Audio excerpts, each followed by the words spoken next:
So ನಾವು ಇವತ್ತು P C question ಪೇಪರ್ಸಿನ series ಅದರಲ್ಲಿ 6 ಕ್ವಶನ್ ಪೇಪರ್ನ ಸಾಲ್ವ್ ಮಾಡ್ತಾ ಇದ್ದೀವಿ. ಆಲ್ರೆಡಿ 5 ಕ್ವಶನ್ ಪೇಪರ್ಸ್ನ ಸಾಲ್ವ್ ಮಾಡಿದ್ದೀವಿ. ನಿಮ್ಗೆ ಯಾರಿಗಾದರೂ ಕ್ವಶನ್ ಪೇಪರ್ಸ್ ಬೇಕು ಅಂತಂದರೆ ಪ್ಲೇಲಿಸ್ಟಲ್ಲಿದೆ, ನಮ್ಮ ಚಾನಲ್ನ ಸಬ್ಸ್ಕ್ರೈಬ್ ಮಾಡಿಕೊಂಡು ಅದರೊಳಗಿರೋ ಪ್ಲೇಲಿಸ್ಟಲ್ಲಿ ನೀವು ಕ್ವಶನ್ ಪೇಪರ್ಸ್ನ ಸಾಲ್ವ್ ಮಾಡಿರೋಂಥ ವೀಡಿಯೋಸ್ ನೋಡ್ಬೋದು. ಯಾಕೆ ಅಂತಂದರೆ ಮೊನ್ನೆ ನಡೀತಲ್ಲ SDA ಎಕ್ಸಾಮ್, KA ಅವ್ರದ್ದು SDA ಎಕ್ಸಾಮ್, ಅದರಲ್ಲಿ ಆಲ್ಮೋಸ್ಟ್ ಒಂದು 10 ರಿಂದ 15 ಕ್ವಶನ್ಸು ರಿಪೀಟೆಡ್ ಕ್ವಶನ್ಸೇ ಬಂದಿದ್ವು. ಸೊ ಯಾಕೆ ಓಲ್ಡ್ ಕ್ವಶನ್ ಪೇಪರ್ಸ್ ನೋಡಿ ಅಂತೀವಿ ಅಂತಂದರೆ, ನಿಮಗೆ ಅದರಿಂದ ಒಂದು 10-15 ಕ್ವಶನ್ಸ್ ಬಂದು ಅಂತಂದ್ರೂ ನಿಮಗೆ ಒಂದು ಲೆವೆಲ್ ಆಫ್ ಅಂದರೆ ಟಾಪ್ ಆಗುವಂಥದ್ದಕ್ಕೆ ನೀವು ಒಂದು ಲೆವೆಲಲ್ಲಿ ಇರ್ಬೋದು. ಯಾಕೆಂತಂದರೆ 1-2 ಕ್ವಶನ್ ಅಥವಾ 3 ಕ್ವಶನ್ ಅಂದರೆ ಮಾರ್ಕ್ಸಿಂದ ಎಷ್ಟೋ ಜನ ಫೇಲ್ ಆಗಿದ್ದಾರೆ, ಎಷ್ಟೋ ಜನ ಪಾಸ್ ಆಗಿದ್ದಾರೆ, ಅಂದರೆ ಅಪಾಯಿಂಟ್ ಆಗಿದ್ದಾರೆ. ಸೊ 1 ಮಾರ್ಕ್ 2 ಮಾರ್ಕು ಪಾಸ್ ಆದವ್ರಿಗೆ ಗೊತ್ತಿರುತ್ತೆ, 1 ಮಾರ್ಕ್ 2 ಮಾರ್ಕು ಫೇಲ್ ಆದವ್ರಿಗೆ ಗೊತ್ತಿರುತ್ತೆ. ಸೊ ಹಾಗಾಗಿ ಆ 1-2 ಮಾರ್ಕ್ ನಿಮಗೆ ಓಲ್ಡ್ ಕ್ವಶನ್ ಪೇಪರ್ಸ್ ಹೆಲ್ಪ್ ಮಾಡ್ತವೆ ಅಂತಂದರೆ ನೀವು ನೋಡೋದ್ರಲ್ಲೇನು ತಪ್ಪಿಲ್ಲ. ಸೊ ಇವತ್ತಿನ ಕ್ವಶನ್ ಪೇಪರು ಇದು ಆಲ್ಮೋಸ್ಟ್ 6 ಕ್ವಶನ್ ಪೇಪರು. ಸ್ಟಾರ್ಟ್ ಮಾಡೋಣ.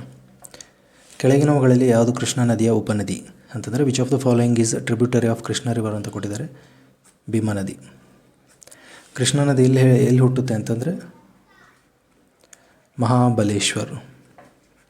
ಎಲ್ಲಿ ಅಂತಂದರೆ ಮಹಾರಾಷ್ಟ್ರದ ಮಹಾಬಲೇಶ್ವರು ಸಹ್ಯಾದ್ರಿ ಪರ್ವತಗಳಲ್ಲಿ ಇದು ಹುಟ್ಟುತ್ತೆ. ಸೊ 3ನೇ ಅತಿ ಉದ್ದವಾದ ನದಿ, ಭಾರತದ 3ನೇ ಅತಿ ಉದ್ದವಾದ ನದಿ ಕೃಷ್ಣಾ ನದಿ, 3rd ಲಾಂಗೆಸ್ಟ್ ರಿವರ್. ಇದು ಯಾವ ಸಮುದ್ರದಲ್ಲಿ ಹೋಗಿ ಸೇರುತ್ತೆ ಅಂತಂದರೆ bay of Bengal. Bay of Bengal. ಯಾವ ರಾಜ್ಯದಲ್ಲಿ ಲಾಸ್ಟ್ ಇದು ಕೊನೆಯಾಗಿ ಇವಾಗ ಬೇ ಆಫ್ ಬೆಂಗಾಲಲ್ಲಿ ಸೇರುತ್ತೆ ಅಂತಂದರೆ ಆಂಧ್ರ ಪ್ರದೇಶ್. ಸೊ ಇಲ್ಲೇನಂತ ಕೊಟ್ಟಿದ್ದಾರೆ ಅಂತಂದರೆ ಟ್ರಿಬ್ಯೂಟರಿ ಅಂದರೆ ಉಪನದಿಗಳನ್ನು ಕೇಳಿದ್ದಾರೆ. ಸೊ ನಮಗೆ ಗೊತ್ತಿರೋಂಥ ಕೃಷ್ಣಾ ಉಪನದಿಗಳು ಯಾವುದು ಅಂತಂದರೆ ಒಂದು ಭೀಮಾ ಆಯಿತು, ನೆಕ್ಸ್ಟ್ ಒಂದು ಘಟಪ್ರಭಾ, ಮಲಪ್ರಭಾ,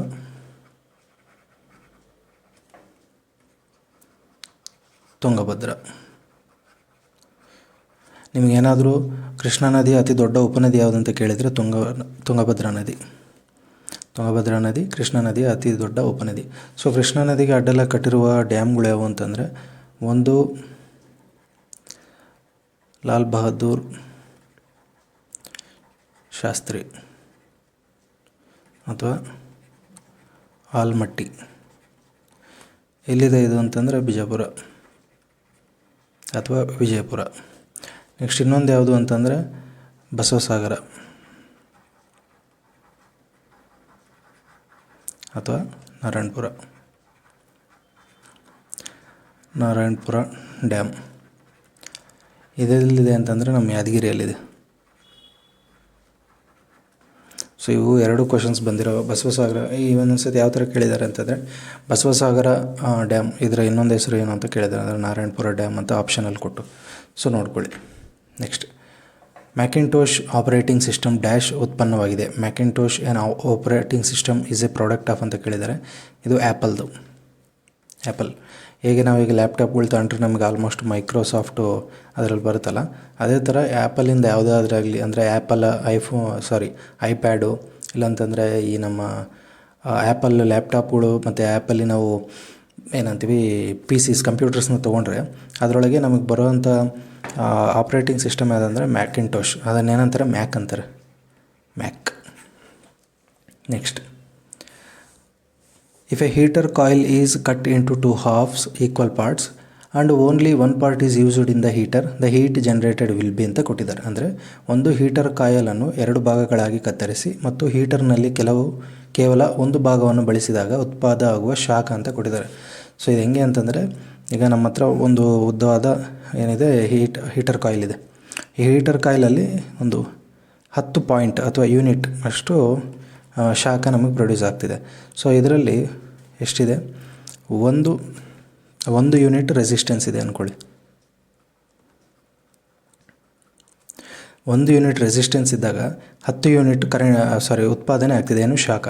ಬಟ್ ಈಗೇನಾಗುತ್ತೆ, ನಾವು ಇದನ್ನು ಕಟ್ ಮಾಡ್ತೀವಿ. ಕಟ್ ಮಾಡಿದಾಗ ಏನಾಗುತ್ತೆ, ಹಾಫ್ ಆಗುತ್ತೆ. ಹಾಫ್ ಆದಾಗ ರೆಸಿಸ್ಟೆನ್ಸ್ ಏನಾಗುತ್ತೆ, ಹಾಫ್ ಆಗುತ್ತೆ. ರೆಸಿಸ್ಟೆನ್ಸ್ ಸಹ ಹಾಫ್ ಆಗುತ್ತೆ. ಸೊ ರೆಸಿಸ್ಟೆನ್ಸ್ ಏನಾಗುತ್ತೆ ಅಂತಂದರೆ ಯಾವುದೇ ಒಂದು ಕರೆಂಟ್ ಅಥವಾ ಶಾಖವನ್ನು ಬಿಡುಗಡೆಗೆ ವಿರೋಧ ಮಾಡುತ್ತೆ, ಅದು ಅಂದರೆ ಅಪೋಸ್ ಮಾಡುತ್ತೆ. ಸೊ ಈಗ ಏನು ಮಾಡ್ತಿದೆ, ಅಪೋಸ್ ಮಾಡಿದ್ದಕ್ಕೆ 10 ಯೂನಿಟ್ ಕೊಡ್ತಾಯಿತ್ತು. 10 ಯೂನಿಟು. ಈಗ ಅದರಲ್ಲಿ ಹಾಫ್ ಆಗಿದೆ ಅಂತಂದರೆ ಅರ್ಧ ರೆಸಿಸ್ಟೆನ್ಸು ಕಮ್ಮಿ ಆಗಿದೆ. ಅಲ್ಲಿಗೆ ಇದೆಷ್ಟು ಕೊಡಬೇಕು, ಇದು ಡಬಲ್ ಕೊಡಬೇಕು, ಅಂದರೆ 20 ಯೂನಿಟ್ ಕೊಡಬೇಕು. ಅಂದರೆ 20 ಯೂನಿಟಷ್ಟು ಶಾಖ, ಅಂದರೆ 10 ಯೂನಿಟಿಗೆ 20 ಯೂನಿಟ್ಗೆ ಏನಾಗುತ್ತೆ, ಡಬಲ್ ದ್ವಿಗುಣ ಶಾಖವನ್ನು ಕೊಡುತ್ತೆ.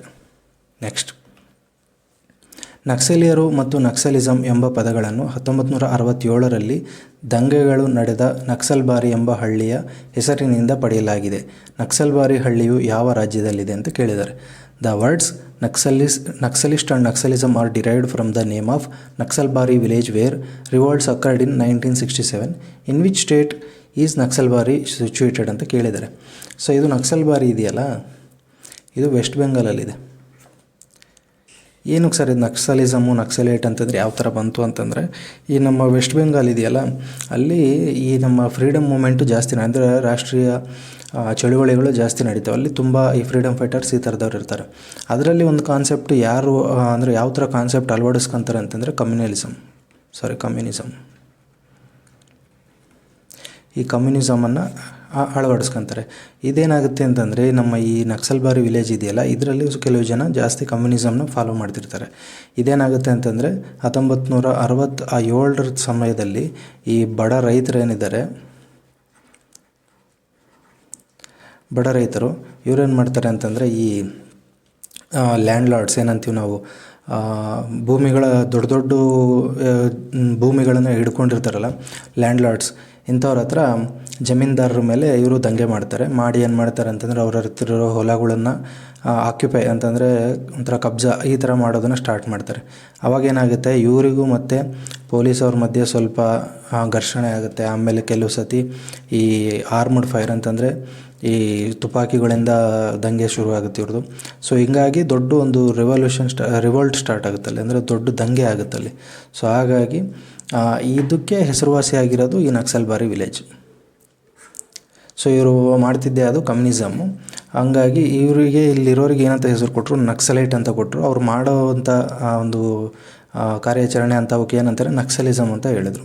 ಸೊ ಹೀಗಾಗಿ ನಕ್ಸಲೈಟ್ ಮತ್ತು ನಕ್ಸಲಿಸಮ್ ಅನ್ನೋ ಪದ ನಕ್ಸಲ್ಬಾರಿ ವಿಲೇಜಿಂದ ಬಂತು. ನೆಕ್ಸ್ಟ್, ಫ್ಯಾರೆನ್ಹೀಟ್ ಮಾಪಕ ಡ್ಯಾಶ್ ಪ್ರಮಾಣದಂತೆ ನೀರು ಘನೀಕರಿಸುವ ಬಿಂದು, ಅಂದರೆ which is the freezing point of water as per the Fahrenheit scale ಅಂತ ಕೊಟ್ಟಿದ್ದಾರೆ. ಅಂದರೆ ನಮಗೆ ನೀರು 100 ಡಿಗ್ರಿ ಸೆಲ್ಸಿಯಸ್ಸಲ್ಲಿ, ಅಂದರೆ ನಾವು ಸೆಲ್ಸಿಯಸ್ ಸ್ಕೇಲ್ ಯೂಸ್ ಮಾಡ್ತೀವಲ್ಲ, ಅದರಲ್ಲಿ 100 ಡಿಗ್ರಿ ಸೆಲ್ಸಿಯಸ್. ಅದೇ freezing point of water in Fahrenheit scale ಎಷ್ಟು ಅಂತಂದರೆ 32 ಡಿಗ್ರಿ. ಅದೇ ಇಲ್ಲಿ 100 ಡಿಗ್ರಿ ನಮಗೆ ಬಾಯ್ಲಿಂಗ್ ಪಾಯಿಂಟ್ ಇದೆ, ಅಂದರೆ ನೀರಿನ ಕುದಿಯುವ ಬಿಂದು 100 ಡಿಗ್ರಿ ಇದೆಯಲ್ಲ, ಅದೇ ಫ್ಯಾರೆನ್ಹೀಟಲ್ಲಿ ಏನಂತ ಕೇಳ್ತಾರೆ ಅಂತಂದರೆ 212 ಫ್ಯಾರೆನ್ಹೀಟ್ ಡಿಗ್ರಿ. ಇನ್ನೊಂದೇನು ಅಂತಂದರೆ, ನಿಮಗೆ ಫ್ಯಾರೆನ್ಹೀಟು ಮತ್ತು ಈ ಕೆಲ್ವಿನ್ ಅಂತಂದರೆ ಫ್ಯಾರೆನ್ಹೀಟು ಮತ್ತು ನಮ್ಮ ಈ ಡಿಗ್ರಿ ಸೆಲ್ಸಿಯಸ್ ಇದೆಯಲ್ಲ, ಇವೆರಡು ಯಾವಾಗ ಈಕ್ವಲ್ ಆಗಿರ್ತವೆ ಅಂತಂದರೆ -40 ಡಿಗ್ರಿ ಟೈಮಲ್ಲಿ 2 ಫ್ಯಾರೆನ್ಹೀಟು ಮತ್ತು ಡಿಗ್ರಿ ಸೆಲ್ಸಿಯಸ್ ಇವೆರಡು ಸೇಮ್ ಆಗಿರ್ತವೆ. ಯಾವ ಗ್ರಹವು ಯುರೇನಸ್ನ ಅವಳಿ ಗ್ರಹ, which planet is twin of Uranus ಅಂತ ಕೇಳಿದರೆ ಇದು ನೆಪ್ಚೂನ್. ಯಾಕಂತಂದರೆ ಆಲ್ಮೋಸ್ಟು ಇವೆರಡು ತುಂಬ ತಂಪಾದ ಗ್ರಹಗಳಿವೆರಡು, ಮತ್ತು ಸೂರ್ಯನಿಂದ ಅತಿ ದೂರನೇ ಇರ್ತವೆ. ಅದರಲ್ಲಿರುವಂಥ ರಾಸಾಯನಿಕ ಕಾಂಪೋಸಿಷನ್ ಏನಿದೆ ಅಂದರೆ ಕೆಮಿಕಲ್ ಕಾಂಪೋಸಿಷನು, ಅದು ಸಹ ಆಲ್ಮೋಸ್ಟ್ ಇಬ್ಬರದು ಸೇಮ್ ಇರ್ತವೆ. ಹಾಗಾಗಿ ಯುರೇನಸ್ನ ಟ್ವಿನ್ ಅಥವಾ ಅವಳಿ ಯಾವುದನ್ನಂತಾರೆ, ನೆಪ್ಚೂನ್. ಎಲ್ನಿನೋ ಈಸ್ ಅಂತ ಕೇಳಿದ್ದಾರೆ. ಅಂದರೆ ಎಲ್ನಿನೋ ಅನ್ನೋದು ಏನು ಅಂತ. ಎಲ್ನಿನೋ ಇದೆಯಲ್ಲ, ಇದೊಂದು ಬೆಚ್ಚನೆಯ ಸಾಗರ ಪ್ರವಾಹ, ಅಂದರೆ A warm ocean current. So ಇದು ಯಾಕೆ ನಮಗೆ ಕ್ವಶನ್ ಕೇಳಿದ್ದಾರೆ ಅಂತಂದರೆ, ಈ ಎಲ್ನಿನೋ ಇದೆಯಲ್ಲ, ನಮ್ಮ ಭಾರತದಲ್ಲಿ ಬರೋ ಮಳೆಗಳಿಗೆ ಇದು ಒಂದು ಕಾರಣ ಆಗುತ್ತೆ. ಇದೇನಾದರೂ ಎಲ್ನಿನೋ ನಾರ್ಮಲ್ ಆಗಿತ್ತು ಅಂತಂದರೆ, ಸಾಧಾರಣವಾಗಿ ಯಾವ ಥರ ಇತ್ತು ಮೊದಲು ಆ ಥರ ಆಗ್ತಾಯಿದೆ ಅಂತಂದರೆ ನಮಗಿಲ್ಲಿ ಮಳೆ ಬರಬೇಕಾಗಿರೋದು ಬರುತ್ತೆ. ಈ ಎಲ್ನಿನೋ ಅಲ್ಲಿ ಏನಾದರೂ ಸ್ವಲ್ಪ ವ್ಯತ್ಯಾಸ ಅಂದರೆ ಏರುಪೇರು ಕಂಡು ಬಂತು ಅಂತಂದರೆ ನಮ್ಮ ಭಾರತದಲ್ಲಿ ಅತಿ ಹೆಚ್ಚು ಮಳೆ ಬರೋದು, ಇಲ್ಲಾಂತಂದರೆ ಮಳೆನೇ ಇಲ್ಲದೆ ಬರಗಾಲ ಬರೋಂಥದ್ದು ಆಗ್ತದೆ. ಕೆಳಗಿನವುಗಳಲ್ಲಿ ಯಾವುದು ಕೃತಕ ಮಳೆ ಬಳಸುವುದಕ್ಕಾಗಿ ಉಪಯೋಗಿಸುತ್ತಾರೆ? Which of the following is used to induce artificial rain? ಯಾವುದು ಅಂತಂದರೆ ಸಿಲ್ವರ್ ಅಯೋಡೈಡ್. ಇದೇನೇನು ಮಾಡ್ತಾರೆ ಅಂತಂದರೆ ಸಿಂಪಡಣೆ ಮಾಡ್ತಾರೆ ಇದ್ರ ಮೇಲೆ, ಮೋಡಗಳ ಮೇಲೆ. ಸೊ ಅವಾಗೇನಾಗುತ್ತೆ, ಅಲ್ಲಿಂದ ಮಳೆ ಬರುತ್ತೆ. ಕೆಳಗಿನವುಗಳಲ್ಲಿ ಯಾವುದು ವಿದ್ಯುತ್ ನಿರೋಧಕ ಉದಾಹರಣೆ? Which of the following is an example for insulator? ಯಾವುದು ಅಂತಂದರೆ ಡೈಮಂಡು. ಯಾಕೆಂತಂದರೆ ಈ ಡೈಮಂಡ್ ಇದೆಯಲ್ಲ, ಇದು ಕಾರ್ಬನ್ ಆಟಮ್, ಇದಕ್ಕೆ 4 ಎಲೆಕ್ಟ್ರಾನ್ಸ್ ಇರ್ತವೆ. ಈ 4 ಎಲೆಕ್ಟ್ರಾನ್ಸ್ ಏನು ಮಾಡ್ತವೆ ಅಂತಂದರೆ 4 ಕಾರ್ಬನ್ ಆಟಮ್ಗಳನ್ನ ಬಾಂಡಿಂಗ್ ಮಾಡ್ಕೊತವೆ. ಮತ್ತು ಈ ನಾಲ್ಕು 4 ಕಾರ್ಬನ್. ಸೊ ಹಾಗಾಗಿ ಇದರಲ್ಲಿ ಎಲೆಕ್ಟ್ರಾನಿನ ಫ್ರೀ ಎಲೆಕ್ಟ್ರಾನ್ ಇರೋದೇ ಇಲ್ಲ. ಅಂತಂದರೆ ನಿಮಗೆ ಕರೆಂಟು ಉತ್ಪಾದನೆ ಆಗಬೇಕು ಅಂತಂದರೆ ಎಲೆಕ್ಟ್ರಾನ್ಗಳು ಬೇಕು. ಈಗ ಎಲೆಕ್ಟ್ರಾನ್ಗಳೇ ಇಲ್ಲ ಅಂತಂದರೆ ಇದು ಕರೆಂಟ್ ಇದರಲ್ಲಿ ಹರಿಯೋಕ್ಕೆ ಚಾನ್ಸೇ ಇಲ್ಲ. ಸೊ ಹಾಗಾಗಿ ಡೈಮಂಡ್. ಕೆಳಗಿನವುಗಳಲ್ಲಿ ಯಾವ ಹೇಳಿಕೆಯು ತಪ್ಪಾಗಿದೆ? Which of the following is a wrong statement ಅಂತ ಕೊಟ್ಟಿದ್ದಾರೆ. Light travels with A speed greater than sound. ಅಂದರೆ ಬೆಳಕು ಶಬ್ದಕ್ಕಿಂತ ಹೆಚ್ಚಿನ ವೇಗದಲ್ಲಿ ಚಲಿಸುತ್ತದೆ. ಇದು ಕರೆಕ್ಟು. ಯಾಕಂದರೆ ಶಬ್ದದ ವೇಗ ಎಷ್ಟಿದೆ?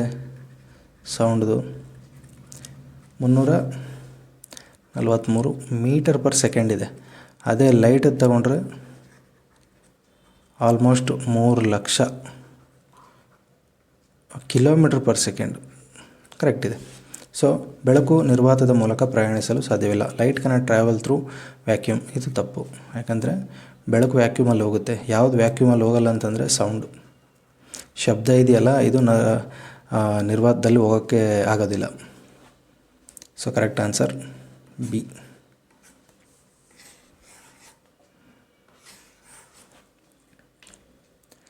$32 ಬಿಟ್ ವರ್ಡ್ ಕಂಪ್ಯೂಟರ್ ಒಂದು ಸಮಯದಲ್ಲಿ ಡ್ಯಾಶ್ ಬಿಟ್ಸ್ಗಳನ್ನು ಪ್ರವೇಶಿಸಬಹುದು. ಅಂದರೆ 32 bit word computer can access dash bytes at time. ಈಗ 32 ಬಿಟ್ ಅಂತ ಕೊಟ್ಟಿದ್ದಾರೆ. ಸೊ 8 ಬಿಟ್ ಏನಾಗುತ್ತೆ? 1 ಬೈಟ್ ಆಗುತ್ತೆ. ಸೊ ಇಲ್ಲಿ ಎಷ್ಟಿದಾವೆ ನಮಗೆ? 32 ಇದ್ದಾವೆ. 32 divided by 8 4 byte. 4 byte. Chalukya ಸಾಮ್ರಾಜ್ಯದ ಕಾಲದಲ್ಲಿ ಪಟ್ಟದಕಲ್ಲು ದೇವಾಲಯಗಳನ್ನು ಯಾವುದರಿಂದ ಕಟ್ಟಿದ್ದಾರೆ? The temples of Pattadakal during the Chalukya empire are made up of ಅಂತ ಕೊಟ್ಟಿದ್ದಾರೆ. ರೆಡ್ ಸ್ಯಾಂಡ್ ಸ್ಟೋನ್, ಕೆಂಪು ಮರಳಿನ ಕಲ್ಲು. ಎಲ್ಲಿದ್ದಾವೆ ಇವು ಅಂತಂದರೆ ಬಾಗಲಕೋಟೆ. ಇವ್ರದ್ದು ಚಾಳುಕ್ಯರ ರಾಜಧಾನಿ ಯಾವುದಾಗಿತ್ತು ಅಂದರೆ ಕ್ಯಾಪಿಟಲ್ ಬಾದಾಮಿ. ಆಪ್ಟಿಕಲ್ ಫೈಬರ್ ಯಾವ ತತ್ವದ ಮೇಲೆ ಕೆಲಸ ಮಾಡುತ್ತದೆ? Optical fibre works on the principle of ಅಂತ ಕೊಟ್ಟಿದ್ದಾರೆ. ಒಟ್ಟು ಆಂತರಿಕ ಪ್ರತಿಫಲನ ಅಂದರೆ ಟೋಟಲ್ ಇಂಟರ್ನಲ್ ರಿಫ್ಲೆಕ್ಷನ್. ಇದೆಲ್ಲ ರಿಪೀಟೆಡ್ ಕ್ವಶನ್ಸ್ ಇದು.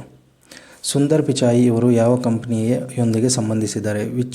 With which company Sundar Pichai associated ಅಂತ ಕೇಳಿದರೆ ಗೂಗಲ್ ಅಂತಂದರೆ CEO ಅವರು. ಈ ಕೆಳಗಿನವುಗಳಲ್ಲಿ ಯಾವುದು ಸಸ್ತನಿ? Which among the following is A mammal? ಅಂದರೆ ವೇಲ್. ಯಾಕಿದು ವೇಲ್ನ ಸಸ್ತನಿ ಅಂತಾರೆ ಅಂತಂದರೆ, ಈಗ ನಮಗೆ ಮನುಷ್ಯರಿಗೆ ಯಾವ ಥರ ಕೂದಲಿದ್ದಾವೆ ಅಂದರೆ ಹೇರ್ಸ್, ಆ ಥರ ಈ ವೇಲಿಗೂ ಹೇರ್ಸ್ ಇದ್ದಾವೆ. ಮತ್ತು ಇದೇನು ಮಾಡುತ್ತೆ ಅಂತಂದರೆ ಹಾಲನ್ನ ಉತ್ಪಾದನೆ ಮಾಡುತ್ತೆ. ಎಲ್ಲಿ ಅಂತಂದರೆ ಮೆಮರಿ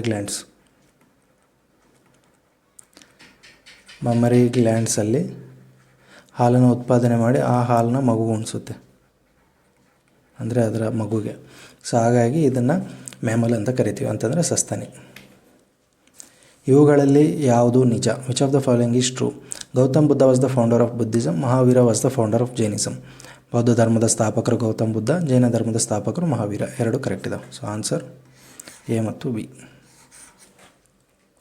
ನೆಕ್ಸ್ಟ್, ಸರಕು ಮತ್ತು ಸೇವಾ ತೆರಿಗೆಯನ್ನು ಭಾರತದ ಯಾವ ಸಂಸ್ಥೆ ನಿರ್ಧರಿಸುತ್ತದೆ? The goods and service tax is determined by which body ಅಂತ ಕೇಳಿದ್ದಾರೆ. ಇದು GST ಕೌನ್ಸಿಲ್. ಈ GST ಮಂಡಳಿಯಲ್ಲಿ ಯಾರು ಇರ್ತಾರೆ ಅಂತಂದರೆ ಫೈನಾನ್ಸ್ ಮಿನಿಸ್ಟರ್ ಇರ್ತಾರೆ ಮತ್ತು representatives of state.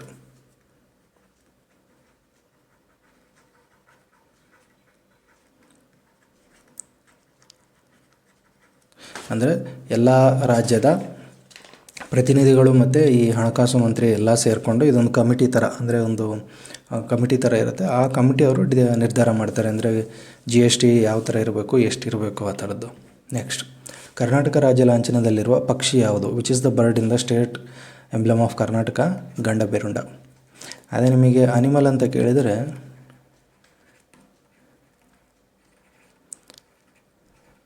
Gajakesari. Bird ಅಂತಂದರೆ ಗಂಡಬೇರುಂಡ. ಗಂಡಬೇರುಂಡ ಹೆಂಗಿರುತ್ತೆ ಅಂತಂದರೆ 2 ತಲೆ ಇರೋಂಥ ಒಂದು ಪಕ್ಷಿ ಅದು. ಅದೇ ಅನಿಮಲ್ ಪ್ರಾಣಿ ಕೇಳಿದ್ರೆ ಅಂದರೆ ಗಜಕೇಸರಿ. ಗಜಕೇಸರಿ ಅಂತಂದರೆ ಹುಲಿ ಬಾಡಿ ಇರುತ್ತೆ, ತಲೆ ಆನೆದಿರುತ್ತೆ. ನೆಕ್ಸ್ಟ್, ಮಲ್ಪೆ ಯಾವುದಕ್ಕೆ ಹೆಸರುವಾಸಿಯಾಗಿದೆ? Malpe is known for it's ಅಂತ ಕೇಳಿದ್ದಾರೆ. ಮೀನುಗಾರಿಕೆ ಬಂದರು ಅದು ಮಲ್ಪೆ. ಈ ಮಂಗಳೂರು ಇದೆಯಲ್ಲ, ಅಂದರೆ ದಕ್ಷಿಣ ಕನ್ನಡ. ಇದು ಪೋರ್ಟ್ ಅಂದರೆ ಹಾರ್ಬರ್. ಇದೊಂದು ಬಂದರು ಮಂಗಳೂರು. ಉಡುಪಿ ಇದೆಯಲ್ಲ ಮೀನುಗಾರಿಕೆಗಿದೆ. ಮತ್ತು ಉತ್ತರ ಕನ್ನಡ ಇದು ಕಾರವಾರ. ಇದರಲ್ಲಿ ಏನಿದಾವೆ ಅಂತಂದರೆ ಈ ಸೀ ಬರ್ಡ್ ಮತ್ತು ಇಂಡಿಯನ್ ನೇವಿ ಇದ್ರದ್ದು ಬೇಸ್ ಇದ್ದಾವೆ, ಅಂದರೆ ಅಲ್ಲಿದ್ದಾವೆ. ನೆಕ್ಸ್ಟ್, ಭಾರತದಲ್ಲಿ ಸೆಣಬು ಕೃಷಿಯು ಈ ಕೆಳಗಿನ ಯಾವ ನದಿಗಳ ಡೆಲ್ಟಾ ಪ್ರದೇಶದಲ್ಲಿ ಕೇಂದ್ರೀಕೃತವಾಗಿದೆ ಅಂತ ಕೊಟ್ಟಿದ್ದಾರೆ. Jute cultivation in India is concentrated in the delta area of which of the following river ಅಂತಂದರೆ ಗಂಗಾ ನದಿ. ಎಲ್ಲೆಲ್ಲಿ ಅಂತಂದರೆ ಈ ನಮ್ಮ ಬಾಂಗ್ಲಾದೇಶ ಮತ್ತು ಇಂಡಿಯಾ ಇವೆರಡು ಏನು ಮಾಡ್ತವೆ ಅಂದರೆ ಈ ಗಂಗಾ ನದಿಯ ಡೆಲ್ಟಾ ಐತಲ್ಲ ಇದರಲ್ಲಿ ಸೆಣಬು ಉತ್ಪಾದನೆ ಮಾಡ್ತವೆ. ಮರದ ವಯಸ್ಸನ್ನು ಹೆಚ್ಚು ಅಥವಾ ಕಡಿಮೆ ನಿಖರವಾಗಿ ಯಾವುದರಿಂದ ನಿರ್ಧರಿಸಬಹುದು. The age of A tree can be determined more or less accurately by ಅಂತ ಕೊಟ್ಟಿದ್ದಾರೆ. Counting the rings of the trunk ಅಂತಂದರೆ ಕಾಂಡದಲ್ಲಿರುವ ಉಂಗುರಗಳನ್ನು ಸಂಖ್ಯೆಯನ್ನು ಎಣಿಸುವುದು ಅಂತ ಕೊಟ್ಟಿದ್ದಾರೆ.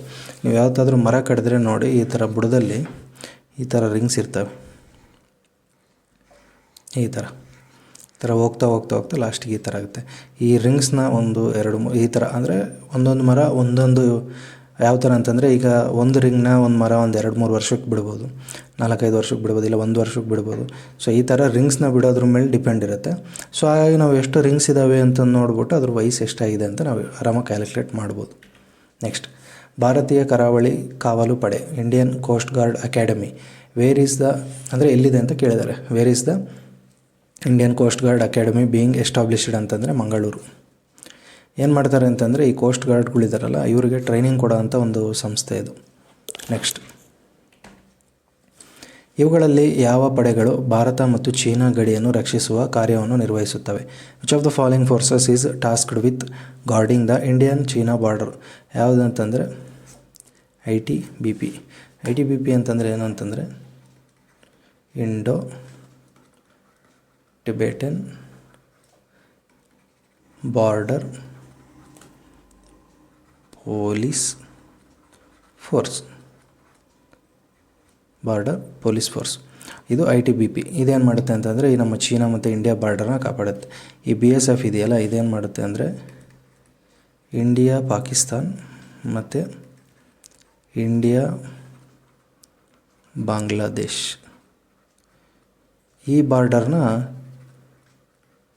BSF ಅವ್ರು ನೋಡ್ಕೊತಾರೆ. CRPF ಅವರು ಎಲ್ಲಾದರೂ ಗಲಾಟೆ ಆದರೆ, ಎಲ್ಲಾದರೂ ಈ ದಂಗೆಗಳಾದರೆ, ಇಲ್ಲ ಎಲೆಕ್ಷನ್ಸ್ ಇದ್ದರೆ, ಎಲ್ಲಾದರೂ ಬಂದೋಬಸ್ತ್ ಬೇಕಿದ್ದರೆ CRPF ಹೋಗ್ತಾರೆ. CIS IAF ಇವ್ರೇನು ಮಾಡ್ತಾರೆ, ಸೆಂಟ್ರಲ್ ಇಂಡಸ್ಟ್ರಿಯಲ್ ಸೆಕ್ಯೂರಿಟಿ ಫೋರ್ಸು, ಇವರು ಏರ್ಪೋರ್ಟ್ಸು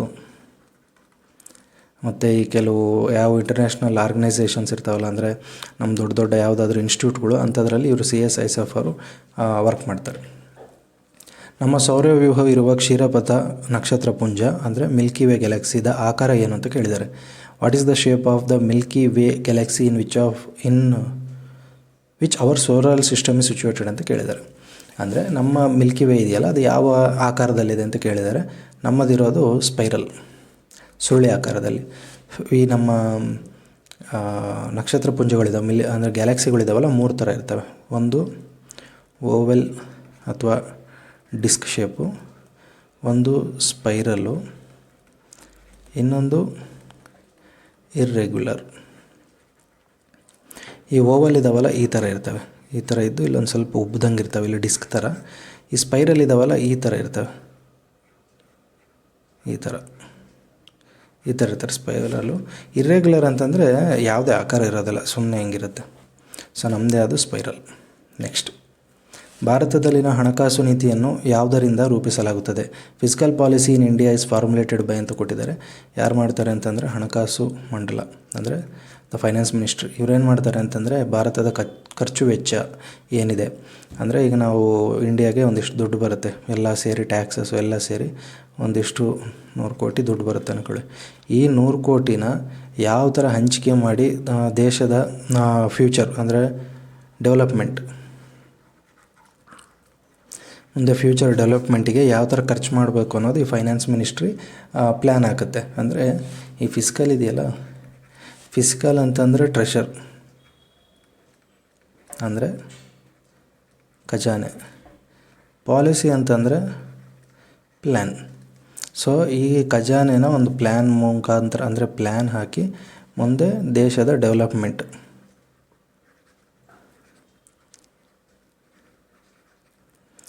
ಅಂದರೆ ದೇಶದ ಬೆಳವಣಿಗೆಗೆ ಹೇಗೆ ಪ್ಲ್ಯಾನ್ ಮಾಡಬೇಕು ಅನ್ನೋದನ್ನೇ ಈ ಫಿಸ್ಕಲ್ ಪಾಲಿಸಿ ಅಂತಾರೆ. ಇದನ್ನು ಮಾಡೋದು ಯಾರು? ದ ಫೈನಾನ್ಸ್ ಮಿನಿಸ್ಟ್ರಿ ಅಂದರೆ ಹಣಕಾಸು ಮಂತ್ರಿಮಂಡಲ. ಭಾರತದ ರಾಷ್ಟ್ರಪತಿ ದೋಷಾರೋಪಣಾ ವಿಧಾನವನ್ನು ಯಾವ ರಾಷ್ಟ್ರದಿಂದ ಅಳವಡಿಸಿಕೊಳ್ಳಲಾಗಿದೆ? From which country the method of impeachment of president of India is adopted ಅಂತ ಕೊಟ್ಟಿದ್ದಾರೆ. USA ಅಂದರೆ ಅಮೇರಿಕಾಯಿಂದ.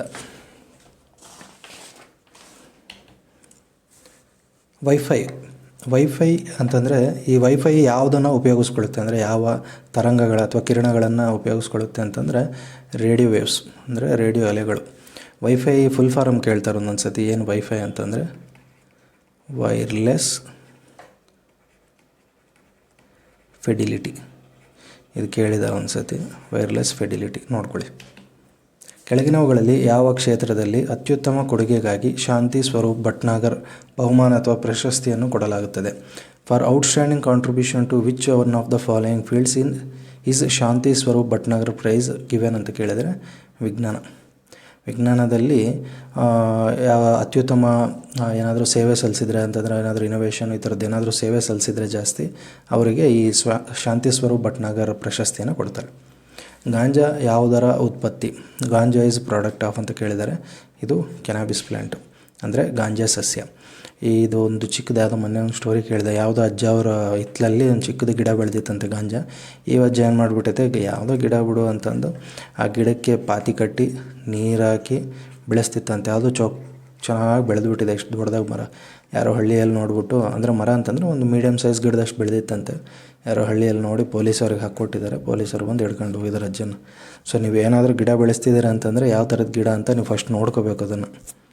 ಏನೋ ಆ ಅಜ್ಜ ಏನೋ ಸ್ಟೋರಿ ಹೇಳಿತ್ತು, ಏನೋ ಗೊತ್ತಿಲ್ಲ, ಬಟ್ ನೀವು ಜಾಗ್ರತೆಗಿರಬೇಕು.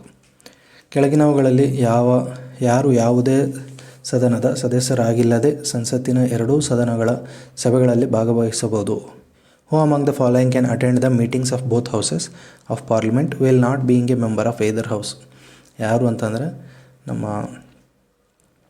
ಅಟಾರ್ನರಿ general of India.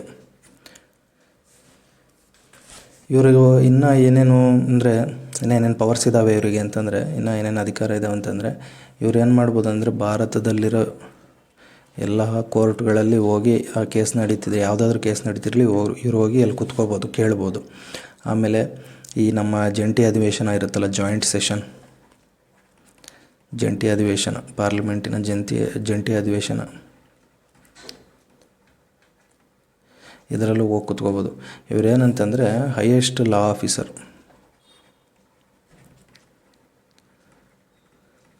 Highest law officer of India ಅಂದರೆ ಭಾರತದ ಅತ್ಯುನ್ನತ ಕಾನೂನು ಆಫೀಸರ್ ಇವರು. ರಾಮನ್ ಸಂಶೋಧನೆ ಸಂಸ್ಥೆ ಎಲ್ಲಿದೆ ಅಂತ ಕೇಳಿದರೆ, wear is the Raman research institute located ಅಂತಂದರೆ ಬೆಂಗಳೂರು. ಇದನ್ನು ಯಾರು ಸ್ಥಾಪನೆ ಮಾಡ್ತಾರೆ ಅಂತಂದರೆ CV ರಾಮನ್ ಅವರು. ಯಾವಾಗ ಅಂತಂದರೆ 1948ರಲ್ಲಿ ಸ್ಥಾಪನೆ ಮಾಡ್ತಾರೆ. ನೆಕ್ಸ್ಟ್, ಪ್ರೊಸೆಸರ್ ಚಿಪ್ನ ವೇಗವನ್ನು ಯಾವುದರಿಂದ ಅಳೆಯಲಾಗುತ್ತದೆ ಅಂತ ಕೊಟ್ಟಿದ್ದಾರೆ. ಅಂದರೆ speed of processor chip is measured in ಅಂತ ಕೇಳಿದ್ದಾರೆ. ಅದು ಮೆಗಾಹರ್ಟ್ಸ್ ಮತ್ತು ಗಿಗಾಹರ್ಟ್ಸಲ್ಲಿ ಅಂದರೆ ಆ ಸ್ಪೀಡನ್ನ ಮೆಷರ್ ಮಾಡ್ತಾರೆ, ಮೆಗಾಹರ್ಟ್ಸ್ ಅಥವಾ ಗಿಗಾಹರ್ಟ್ಸ್. ಈಗ ನೋಡಿರ್ತೀರ ನೀವು ಮೊಬೈಲ್ ತೊಗೋಬೇಕಾದ್ರೆ ಪ್ರೊಸೆಸರ್ ಇಷ್ಟು ಮೆಗಾಹರ್ಟ್ಸು ಗಿಗಾಹರ್ಟ್ಸ್ ಅಂತ ಕೊಡ್ತಾರೆ. ಅಂದರೆ 4.1 4.2 ಈ ಥರದ್ದು ಇರುತ್ತೆ. GDPಯ ಪೂರ್ಣ ರೂಪವೇನು? What is the full form of GDP ಏನಂತಂದರೆ ಗ್ರಾಸ್ ಡೊಮೆಸ್ಟಿಕ್ ಪ್ರಾಡಕ್ಟ್. ವೈಭವ್ ಎಂಬುದು ಸಾಮಾಜಿಕ ಮಾಧ್ಯಮ ವೇದಿಕೆಯಾಗಿದ್ದು ಇದನ್ನು ಜನಪ್ರಿಯವಾಗಿ ಎಲ್ಲಿ ಬಳಸಲಾಗುತ್ತದೆ ಅಂತ ಕೊಟ್ಟಿದ್ದಾರೆ.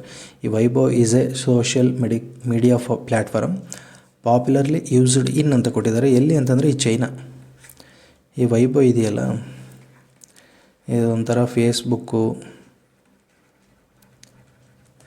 ಟ್ವಿಟ್ಟರು, ನಮ್ಮ ಇನ್ಸ್ಟಾಗ್ರಾಮು ಈ ಥರದ್ದಿದೆ.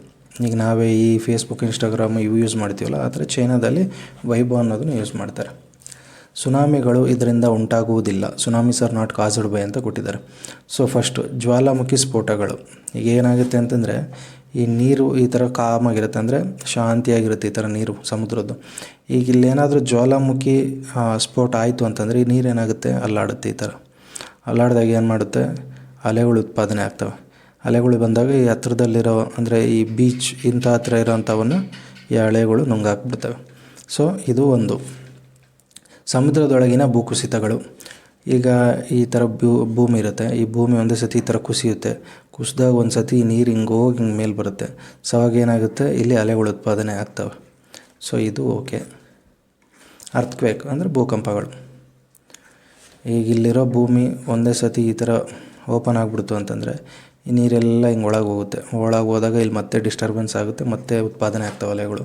ಇದು ಓಕೆ. ಬಟ್ ಸೈಕ್ಲೋನ್ ಏನಿದೆಯಲ್ಲ, ಈ ಸೈಕ್ಲೋನ್ ಇದು ನೀರಿನ ಮೇಲ್ಮೈ ಮೇಲೆ ಹೋಗ್ತದೆ ಈ ಥರ. ಸೊ ಹಾಗಾಗಿ ಇವು ಸುನಾಮಿಗಳು ಮಾಡಲ್ಲ. ಈ ಸೈಕ್ಲೋನ್ ಬಂದಾಗ ಅಂದರೆ ಚಂಡಮಾರುತ ಬಂದಾಗ ಏನಾಗ್ತವೆ, ಅಲೆಗಳು ಸ್ವಲ್ಪ ಜಾಸ್ತಿ ಹೈಟ್ ಇರ್ತವೆ, ಬಟ್ ಸುನಾಮಿಗಳು ಬರೋದಿಲ್ಲ.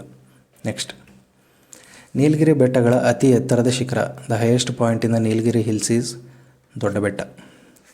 ಎಲ್ಲಿದೆ ದೊಡ್ಡ ಬೆಟ್ಟ ಅಂತಂದರೆ ತಮಿಳುನಾಡು.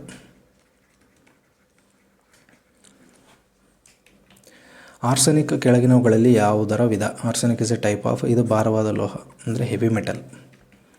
ಈ ಕೆಳಗಿನವುಗಳಲ್ಲಿ ಯಾವುದು ಗ್ರ್ಯಾಂಡ್ ಸ್ಲ್ಯಾಮ್ ಅಲ್ಲ? Which of the following is not A grand slam?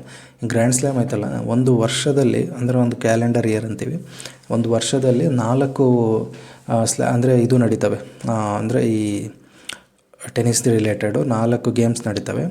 First one ಬಂದು ಆಸ್ಟ್ರೇಲಿಯನ್ ಓಪನ್,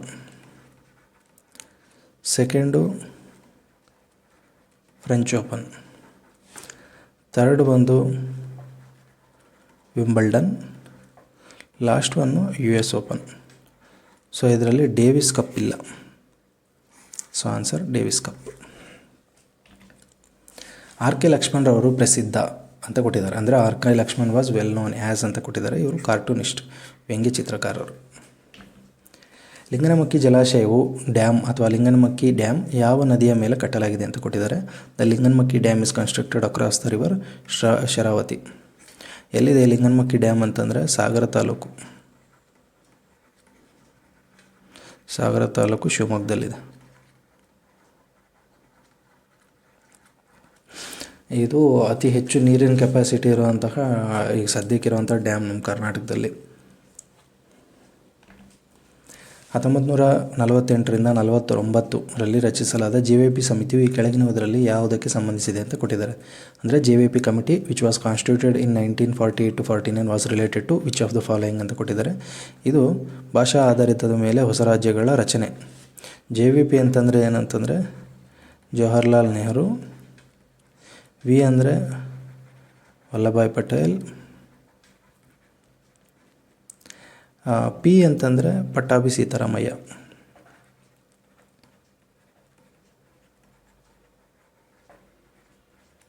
ಯಾವಾಗ ಅಂತಂದರೆ 1942 ಡಿಸೆಂಬರ್ನಲ್ಲಿ ಇದನ್ನು ಫಾರ್ಮ್ ಮಾಡ್ತಾರೆ. ಇವ್ರು ಏನು ಮಾಡ್ತಾರೆ ಅಂತಂದರೆ ಭಾಷಾ ಆಧಾರಿತ ಮೇಲೆ ಹೊಸ ರಾಜ್ಯಗಳ ರಚನೆ ಮಾಡಬಾರ್ದು ಅಂತ ಕೊಡ್ತಾರೆ. ಸೊ ಆಮೇಲೆ ಇವ್ರು ಆದಮೇಲೆ ಬರೋದೇ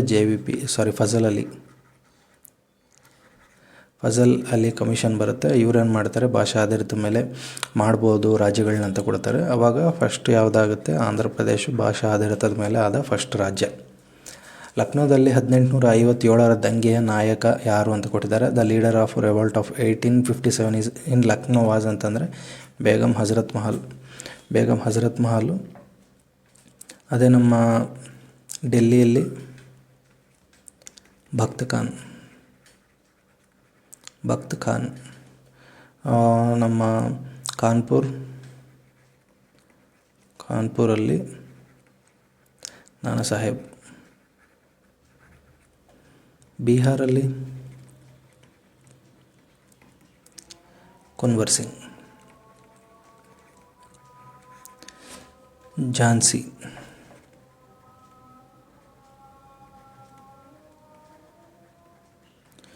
ಝಾನ್ಸಿಯಲ್ಲಿ ಲಕ್ಷ್ಮೀಬಾಯಿ. ಸೊ ಇವೇ ಇಂಪಾರ್ಟೆಂಟು. ನಿಮ್ಗೆ ಕೇಳೋದು ಎಲ್ಲಿ ಕೇಳ್ತಾರೆ ಅಂದರೆ ಕಾನ್ಪುರ್ ಕೇಳ್ತಾರೆ, ಅದು ಬಿಟ್ಟರೆ ಲಕ್ನೋ ಕೇಳ್ತಾರೆ, ಬಿಹಾರ್ ಕೇಳ್ತಾರೆ ಅಷ್ಟೇ. ನೆಕ್ಸ್ಟ್, ಯಾವ ರೋಗವನ್ನು ಹ್ಯಾನ್ಸನ್ ರೋಗ ಎಂದು ಕರೆಯುತ್ತಾರೆ. Which disease is also known as Hansen's disease. ಯಾವುದು ಅಂತಂದರೆ ಲೆಪ್ರಸಿ. ನಾವು ಕುಷ್ಠರೋಗ ಅಂತೀವಲ್ಲ, ಮೈಯೆಲ್ಲ ಬೆಳ್ಳಗಾಗುತ್ತೆ, ಕಣ್ಣಿನ ರೆಪ್ಪೆ ಬೆಳ್ಳಗಾಗುತ್ತೆ, ಕೂದಲು ಬೆಳ್ಳಗಾಗುತ್ತೆ. ಇದೆಲ್ಲ ಯಾವುದರಿಂದ ಅಂತಂದರೆ ಲೆಪ್ರಸಿ.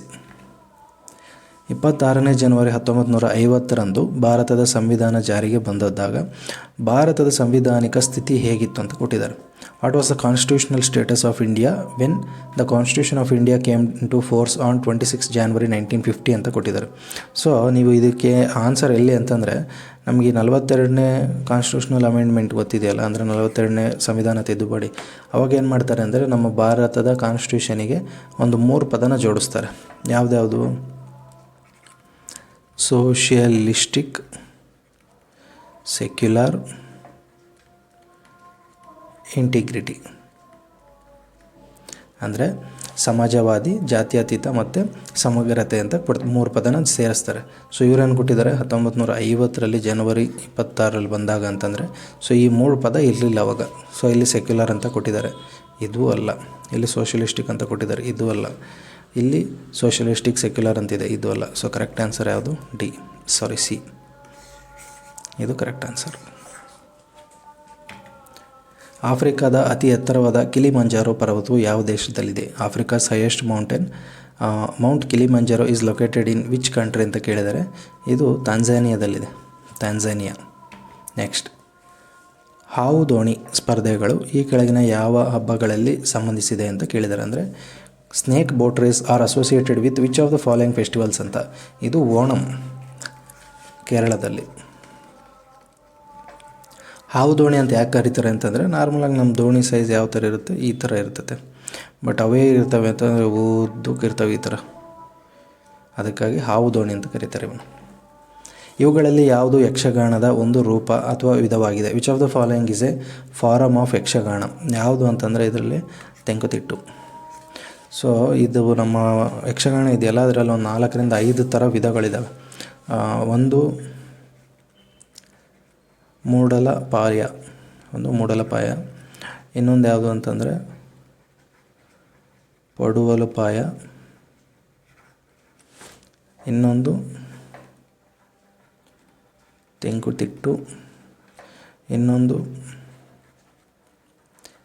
ಬಡಗ ತಿಟ್ಟು. ಅಂದರೆ ಒಂದು 4ರಿಂದ 5 ವಿಧ ಇದ್ದಾವೆ ಮೇಯ್ನ್ ಇವು. ಅಂದರೆ ಮೂಡಲಪಾಲ್ಯ, ಪಡುವಪಾಲ್ಯ, ತೆಂಕುತಿಟ್ಟು, ಬಡಗತಿಟ್ಟು. ಇವು ಯಕ್ಷಗಾನದ ವಿಧಗಳು. ವಿಜಯನಗರ ಸಾಮ್ರಾಜ್ಯವು ಯಾವಾಗ ಸ್ಥಾಪನೆ ಆಯಿತು ಅಂತ ಕೇಳಿದ್ದಾರೆ. ಈ ವಿಜಯನಗರದ ಕ್ವಶನ್ನು ನೀವು ಯಾವುದಾದ್ರು PC ಪೇಪರ್ ತೆಗೆದು ನೋಡಿದ್ರೆ ಒಂದು ಕ್ವಶನ್ ಇದ್ದೇ ಇರುತ್ತೆ ವಿಜಯನಗರದ ಬಗ್ಗೆ. ಸೊ ನೀವೇನಾದರೂ ವಿಜಯನಗರ ಕಂಪ್ಲೀಟಾಗಿ ಒಂದು ಸತಿ ಓದಿದ್ದೀರ ಅಂತಂದರೆ ಅದು ಒಂದು ಮಾರ್ಕ್ಸ್ ನಿಮ್ಮ ಜಾಬಲ್ಲಿ ಇದ್ದಂಗೆ. PC ಏನಾದರೂ ಓದ್ತಿದ್ದೀರ ಅಂತಂದರೆ. 1936 ಯಾರು ಮಾಡಿದ್ದು ಸ್ಥಾಪನೆ? ಹರಿಹರ 1. ಇವ್ರ ರಾಜಧಾನಿ ಹಂಪಿ. ಹಂಪಿ ಯಾವ ನದಿ ದಂಡೆ ಮೇಲಿದೆ? ತುಂಗಭದ್ರಾ. ಈಗ ಹಂಪಿಯಲ್ಲಿದೆ?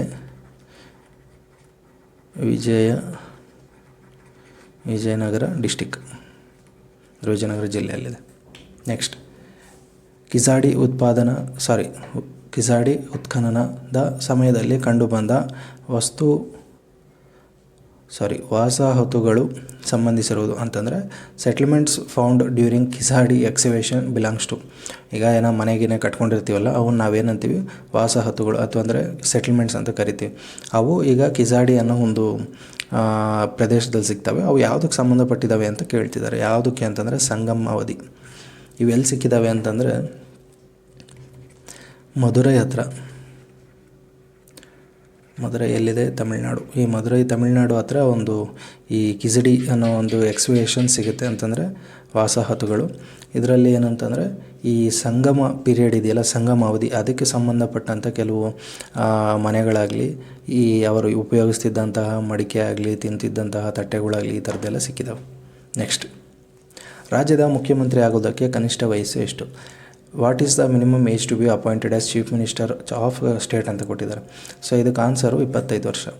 ನಿಮಗೆ ಏನಂತ ಕೇಳ್ತಾರೆ, ಕರ್ನಾಟಕದಲ್ಲಿ ಅಥವಾ MLA ಆಗಲು ಎಷ್ಟು ವಯಸ್ಸು ಅಂತಂದರೆ 25. ಈ MLA ಆದವನೇ ಚೀಫ್ ಮಿನಿಸ್ಟರ್ ಆಗೋದು. ಸೊ ಹಾಗಾಗಿ 25 ವಯಸ್ಸು ಓಕೆ. ಅದು MLC ಆಗಬೇಕು ಅಂತಂದರೆ ನಿಮಗೆ 30 ವರ್ಷ ಬೇಕು.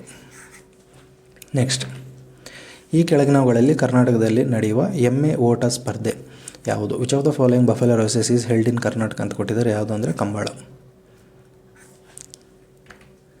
ರಿಟ್ಗಳನ್ನು ನೀಡುವ ಹೈಕೋರ್ಟ್ನ ಅಧಿಕಾರವು ಈ ಕೆಳಗಿನ ಯಾವ ಲೇಖನದ ಅಡಿಯಲ್ಲಿ ಬರುತ್ತದೆ? The power of high court to issue writs comes under which of the following article ಅಂತ ಕೊಟ್ಟಿದ್ದಾರೆ. ಇದು ಯಾವುದು ಅಂದರೆ 226 ಅಡಿಯಲ್ಲಿ ಹೈಕೋರ್ಟು ರಿಟ್ಗಳನ್ನ ಹೊರಡಿಸ್ತದೆ. ಅದೇ 32ನೇ ಆರ್ಟಿಕಲ್ನಲ್ಲಿ ಸುಪ್ರೀಂ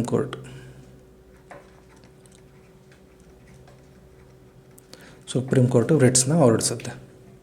ಈ ಕೆಳಗಿನ ಯಾವ ಜಿಲ್ಲೆಯಲ್ಲಿ ಎರವ ಬುಡಕಟ್ಟು ಜನಾಂಗವು ಅತಿ ಹೆಚ್ಚಾಗಿದೆ? ಅಂದರೆ Yerava tribe is mostly found in which of the following districts ಅಂತಂದರೆ ಇವರು ಕೊಡಗಲ್ಲಿ ಸಿಗ್ತಾರೆ ಎರವ ಜನಾಂಗದವರು. ಭಾರತದ ಸಂಸತ್ತು ಯಾವುದನ್ನು ಒಳಗೊಂಡಿದೆ? The parliament of India consist of ಅಂತ ಕೊಟ್ಟಿದ್ದಾರೆ. ಇದರಲ್ಲಿ ಯಾರ್ಯಾರು ಇರ್ತಾರೆ ಅಂತಂದರೆ ಲೋಕಸಭಾ ಇರುತ್ತೆ, ರಾಜ್ಯಸಭಾ ಇರುತ್ತೆ, ಪ್ರೆಸಿಡೆಂಟ್ ಆಫ್ ಇಂಡಿಯಾ ಇರ್ತಾರೆ. ಪ್ರೈಮ್ ಮಿನಿಸ್ಟರು ಇಲ್ಲಿ ನೋಡಿರಿ, ಪ್ರೈಮ್ ಮಿನಿಸ್ಟರ್ ಅಂತ ಕೊಟ್ಟಿದ್ದಾರೆ. ಪ್ರೈಮ್ ಮಿನಿಸ್ಟರ್ ಅಂತಂದರೆ ಲೋಕಸಭೆಯ ಸದಸ್ಯರೇ ಇವರು, ಪ್ರೈಮ್ ಮಿನಿಸ್ಟರ್ ಇವರು ಸಪ್ರೇಟ್ ಅಲ್ಲ. ಇಲ್ಲಿ ನೋಡಿ ಕೌನ್ಸಿಲ್ ಆಫ್ ಮಿನಿಸ್ಟರ್ಸ್ ಅಂತ ಕೊಟ್ಟಿದ್ದಾರೆ, ಅಂದರೆ ಮಂತ್ರಿಮಂಡಳ ಎಲ್ಲಿರುತ್ತೆ ಅಂತಂದರೆ ಲೋಕಸಭೆದೇ ಮಂತ್ರಿಮಂಡಳ, ಬೇರೆ ಕಡೆಯಿಂದ ಬರೋದಿಲ್ಲ, ಅದು ಸಪ್ರೇಟಾಗಿ. ಸೊ ಆನ್ಸರ್ ಯಾವುದು? ಎ. ಕೆಳಗಿನವುಗಳಲ್ಲಿ ಯಾವುದು ಸತ್ಯ? Which of the following is true? Governor cannot be removed until the completion of his or her term. ಅಂದರೆ ಗವರ್ನರನ್ನು ಅವರ ಅಥವಾ ಅವಳ ಅವಧಿ ಪೂರ್ಣವಾಗುವ ಮೊದಲು ತೆಗೆದು ಹಾಕುವುದಿಲ್ಲ. ಇದು ತಪ್ಪು. ಅವ್ರದ್ದು ಏನಂತೀವಿ ಅವಧಿ ಮುಗೀತಾ ಇಲ್ಲ ಅಂತಲ್ಲ, ಅವರು ಪ್ರೆಸಿಡೆಂಟಿಗೆ ಸಮಾಧಾನ ಆಗೋವರೆಗೂ ಅವರು ಇರ್ತಾರೆ ಗವರ್ನರಾಗಿ. ಪ್ರೆಸಿಡೆಂಟಿಗೆ ಯಾವಾಗ ಅಸಮಾಧಾನ ಅನಿಸುತ್ತೆ, ಅವ್ರನ್ನ ತೆಗೆದಾಕಬೇಕು ಅನಿಸುತ್ತೆ, ತೆಗೆದಾಕ್ತಾರೆ ಅಷ್ಟೇ. State legislator has the power to impeach governor. ಇದು ತಪ್ಪು. ಅಂದರೆ ರಾಜ್ಯ ಶಾಸಕಾಂಗವು ರಾಜ್ಯಪಾಲರನ್ನು ದೋಷಾರೋಪಣೆ ಮಾಡುವ ಅಧಿಕಾರ ಹೊಂದಿದೆ. ಇದು ತಪ್ಪು. ಮುಖ್ಯಮಂತ್ರಿಗೆ ರಾಜ್ಯಪಾಲರನ್ನು ತೆಗೆದುಹಾಕುವ ಅಧಿಕಾರವಿದೆ. ಇದು ತಪ್ಪು. ಯಾಕಂದರೆ ಮುಖ್ಯಮಂತ್ರಿನ ಅಪಾಯಿಂಟ್ ಮಾಡೋದೇ ನಮ್ಮ ರಾಜ್ಯಪಾಲರು ಅಂದರೆ ಗವರ್ನರು. ಆವಾಗ ಮುಖ್ಯಮಂತ್ರಿ ಅವ್ರನ್ನ ತೆಗೆಯೋಕ್ಕೆ ಬರೋದಿಲ್ಲ. So correct answer D. ಭಾರತದ ರಾಷ್ಟ್ರಪತಿ ಅಥವಾ ಅಧ್ಯಕ್ಷರು ಗವರ್ನರ್ನು ತೆಗೆದುಹಾಕುವ ಅಧಿಕಾರ ಇದೆ. ಇದು ಡಿ ಕರೆಕ್ಟ್. ನೆಕ್ಸ್ಟ್, ಭಾರತದ ಚುನಾವಣಾ ಆಯೋಗ ಈ ಕೆಳಗಿನವುಗಳಲ್ಲಿ ಯಾವುದರ ಚುನಾವಣೆಯು ಸಂಬಂಧಿಸಿಲ್ಲ ಅಂತಂದರೆ the election commission of India is not concerned with the elections of. ಅಂದರೆ ಈ ಭಾರತದ ಎಲೆಕ್ಷನ್ ಕಮಿಷನ್ ಇದೆಯಲ್ಲ, ಈ ಕೆಳಗಿನ ಯಾವುದರ ಎಲೆಕ್ಷನ್ನ ನಡೆಸೋದಿಲ್ಲ ಅಂತ ಕೇಳಿದರೆ ಲೋಕಸಭಾದು ನಡೆಸ್ತಾರೆ ಮತ್ತು ಈ ರಾಷ್ಟ್ರಪತಿ ಎಲೆಕ್ಷನ್ ನಡೆಸ್ತಾರೆ. ಈ ಪಂಚಾಯಿತಿ ಮತ್ತು ಪುರಸಭೆಗಳಿದಾವಲ್ಲ, ಇದನ್ನು ನಡೆಸೋದು ಯಾವುದು ಅಂತಂದರೆ ಸ್ಟೇಟ್ ಎಲೆಕ್ಷನ್ ಕಮಿಷನ್. ಈ ಲೋಕಸಭಾ ಮತ್ತು ಈ MLA ಎಲೆಕ್ಷನ್ಗಳು ಇವೆಲ್ಲ ನಡೆಸೋದು ಭಾರತದ ಚುನಾವಣಾ ಆಯೋಗ. ಈ ಸ್ಟೇಟ್ ಎಲೆಕ್ಷನ್ ಏನು ಮಾಡುತ್ತೆ ಅಂತಂದರೆ ಈ ZP ಎಲೆಕ್ಷನ್ಗಳು, ಈ ಮುನ್ಸಿಪಾಲ್ಟಿ ಎಲೆಕ್ಷನ್ಗಳು, ಈ ಗ್ರಾಮ ಪಂಚಾಯತಿ ಎಲೆಕ್ಷನ್ಗಳು, ಇವೆಲ್ಲ ನಡೆಸ್ತವೆ ಅಂತಂದರೆ ಸ್ಟೇಟ್ ಎಲೆಕ್ಷನ್ ಕಮಿಷನ್ ನಡೆಸುತ್ತೆ. ಈ ಕೆಳಗಿನವುಗಳಲ್ಲಿ ಯಾವುದು ಒಕ್ಕೂಟ ಅಥವಾ ಕೇಂದ್ರ ಕಾರ್ಯಾಂಗದ ಭಾಗವಲ್ಲ? Which of the following is not a part of union executive ಅಂತ ಕೊಟ್ಟಿದ್ದಾರೆ. ಸೊ ಪ್ರೆಸಿಡೆಂಟು ಎಕ್ಸಿಕ್ಯೂಟಿವ್, ಯಾಕಂತಂದರೆ ಇವರು ಸಹಿ ಇಲ್ದಂಗೆ ಯಾವ ಕಾರ್ಯನೂ ಇದಕ್ಕೆ ಬರೋಲ್ಲ, ಕಾರ್ಯಾಂಗಕ್ಕೆ ಬರೋದಿಲ್ಲ. ಸೊ ಉಪಾಧ್ಯಕ್ಷರು ಇವರು ಬರ್ತಾರೆ, ಅಂದರೆ ವೈಸ್ ಪ್ರೆಸಿಡೆಂಟು ಬರ್ತಾರೆ. ಅಟಾರ್ನರಿ ಜನರಲ್ ಆಫ್ ಇಂಡಿಯಾ ಇವರು ಬರ್ತಾರೆ. ಚೀಫ್ ಜಸ್ಟಿಸ್ ಆಫ್ ಇಂಡಿಯಾ ಯಾವುದಕ್ಕೆ ಬರ್ತಾರೆ? ಇವರು ನ್ಯಾಯಾಂಗ ಅಂದರೆ ಜುಡಿಷಿಯರಿ ಅಂಗ ಯಾರು ಅಂತಂದರೆ chief justice of India. So ಇಲ್ಲಿ ಏನು ಕೇಳಿದ್ದಾರೆ ನಮಗೆ? ಕಾರ್ಯಾಂಗ. So correct answer chief justice of India. SR Bommai versus union of India ಕೇಸ್ನಲ್ಲಿ ಸುಪ್ರೀಂ ಕೋರ್ಟ್ನ ಮಹತ್ವದ ತೀರ್ಪು ವ್ಯವಹರಿಸಿದ್ದು ಅಂತ ಕೇಳಿದ್ದಾರೆ. ಅಂದರೆ the landmark judgment of supreme court in SR Bommai versus union of India dealt with ಅಂತ ಪ್ರೆಸಿಡೆಂಟ್ ರೂಲ್, ಅಂದರೆ ಏನಂತೀವಿ ರಾಷ್ಟ್ರಪತಿ ನಿಯಮ ಅಂತಂದು, ರಾಷ್ಟ್ರಪತಿ ಆಳ್ವಿಕೆ. ಸೊ ಇದೇನು ಅಂತಂದರೆ SR ಬೊಮ್ಮಾಯಿ ಅನ್ನೋರು ನಮ್ಮ ಕರ್ನಾಟಕದ ಜನತಾದಳದ CM ಆಗಿರ್ತಾರೆ. ಯಾವಾಗ ನನಗನ್ನಿಸ್ತಂಗೆ 1988 ಈ ಟೈಮಲ್ಲಿ ಇವರು CM ಆಗಿರ್ತಾರೆ. ಇವರು ಏನಾಗುತ್ತೆ ಅಂತಂದರೆ ಈ ಕಾಂಗ್ರೆಸ್ ಸರ್ಕಾರ ಇರುತ್ತೆ ಸೆಂಟ್ರಲಲ್ಲಿ.